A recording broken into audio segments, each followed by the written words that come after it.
Sa video na to, ituturo ko sa inyo kung paano ba pwedeng i-pair yung dalawang magkaibang brand na intercom na to.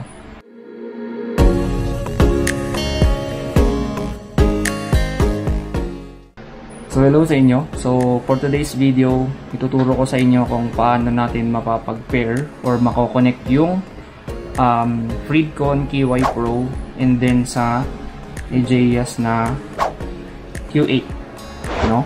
So itong dalawang intercom na to, napaka-solid nung dalawang to and napaka-ganda nila, no? So parehas lang din sila ng price range.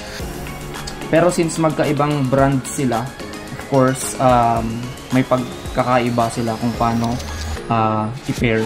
So sa video na to, ituturo ko sa inyo kung paano ba pwedeng i-pair yung dalawang magkaibang brand na intercom na to. So itong si AJS na to, medyo latest siya. So mas marami siyang feature. Meron siyang mesh connection na wala kay Freedcon intercom, no? So ang gagamitin natin, since walang mesh si Freedcon KY Pro, is yung Bluetooth intercom connection na parehas na meron sila.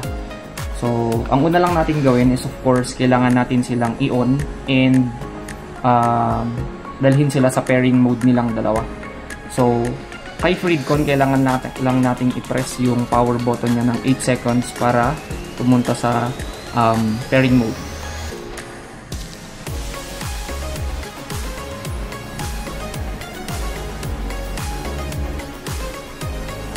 And so as you can see, nagbi-blink yung blue and red, meaning naka pairing mode na siya. So kay AJS naman, medyo may pagka-complicated konti. So kailangan lang nating i-press siya ng 3 seconds para i-on yung intercom. Yan, so naka-on na siya, naka-standby na. And kailangan nating i-press yung button sa center, AJS plus, and then yung plus button ng 3 seconds.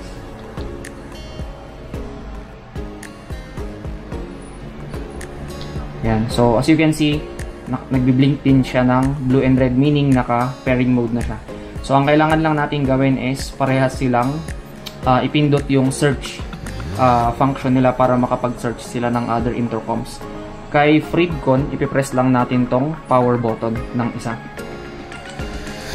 Yan, nag-search niya yan. Si AJS naman, kailangan lang natin i-press yung tong center and then yung plus button ng once. And then, antayin lang natin silang mag-connect.